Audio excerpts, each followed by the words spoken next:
नमस्कार दोस्तों, आप सभी का मेरे YouTube चैनल शिक्षा सिद्धि में स्वागत है। आज हम एजुकेशनल रिसर्च के अंतर्गत टॉपिक पढ़ेंगे, मान विटनी यू टेस्ट क्या है और इसको उदाहरण के माध्यम से समझाइए। पैरामीट्रिक स्टैटिस्टिक्स में दो स्वतंत्र समूहों के मध्य सार्थक अंतर की गणना के लिए हम टी टेस्ट लगाते हैं। उसी प्रकार नॉन पैरामीट्रिक स्टैटिस्टिक्स में दो स्वतंत्र समूहों के मध्य सार्थक अंतर की गणना के लिए मान विटनी यू टेस्ट लगाया जाता है। Mann Whitney U test t test का एक लोकप्रिय विकल्प है। मान विटनी यू टेस्ट दो स्वतंत्र न्यायाधीशों की तुलना रैंकिंग के आधार पर करता है। इसको सर्वप्रथम एफ विल्कोक्सन 1945 ने प्रस्तुत किया, लेकिन बाद में इसे एच बी मान एवं डी आर विटनी 1947 के द्वारा दो असमान प्रतिदर्शों की तुलना करने के लिए प्रतिपादित किया गया। इस टेस्ट को विल्कोक्सन को सम्मान देने के लिए यू टेस्ट के नाम से भी जाना जाता है। सॉल्स्कोई एंड प्लेयर 1992 द्वारा नॉन पैरामीट्रिक स्टैटिस्टिक्स में टी टेस्ट एवं यू टेस्ट की परीक्षण का तुलनात्मक अध्ययन किया तो ये पाया कि यू टेस्ट बेटर रिजल्ट देते हैं, क्योंकि यह अत्यंत छोटे समूहों में भी तुलनात्मक अध्ययन को संभव बनाते हैं। मान विटनी यू टेस्ट उपयोग करने के लिए कुछ शर्तें हैं जो इस प्रकार हैं कि डाटा नॉन पैरामीट्रिक होना चाहिए।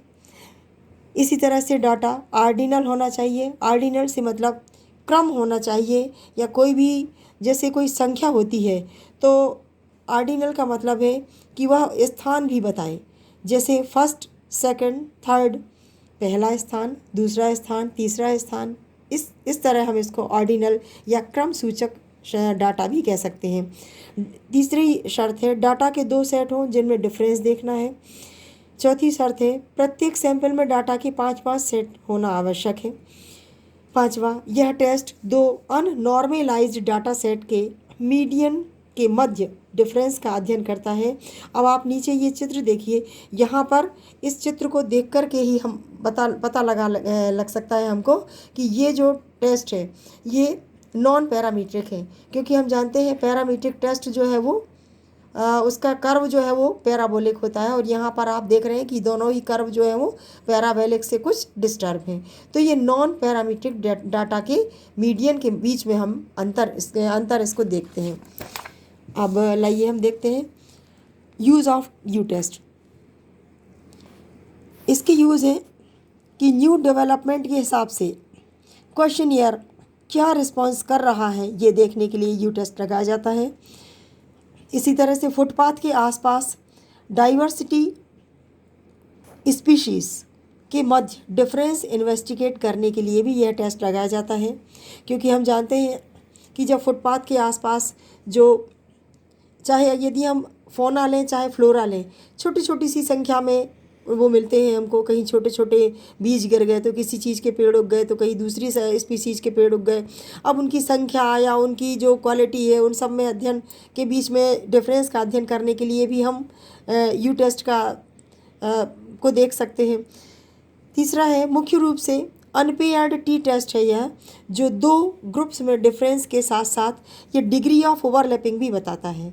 उदाहरण के लिए यदि दो ग्रुप में प्लेसबो और ड्रग थेरेपी द्वारा डिप्रेशन सिम्टम्स में डिफरेंस देखना है तो यू टेस्ट साथ में उसकी सीवियरिटी को भी बताएगा। मतलब सिम्टम को देख करके ये तो बताएगा कि इस व्यक्ति को डिप्रेशन है, लेकिन कितनी हद तक है ये बात भी हमको यू टेस्ट के द्वारा पता लग सकती है। अब मान लीजिए दो ग्रुप हैं जो इंडिपेंडेंट है, उनमें से हमने एक पर तो एक्सपेरिमेंट किया और दूसरे को खुला छोड़ दिया। मतलब एक हमारा एक्सपेरिमेंटल ग्रुप है और दूसरा कंट्रोल ग्रुप है, और दोनों ही डाटा कैसे हैं, ऑर्डिनल क्रम सूचक। अब यू टेस्ट इनमें डिग्री ऑफ सेपरेशन भी निकाल सकता है। ये यू टेस्ट का एक बड़ा फ़ायदा है जो कि हमको टी टेस्ट के माध्यम से नहीं मिल सकता। पांचवा है नल हाइपोथेसिस। एच नॉट के परीक्षण में ये सिद्ध होता है कि दोनों डाटा सेट न्यायाधीश एक ही समष्टि से हैं, क्योंकि इनमें कोई सार्थक अंतर नहीं है। और यदि सार्थक अंतर आता है तो हम ये कह सकते हैं कि जो डाटा हमने उठाए हैं वो अलग अलग समष्टि से हैं।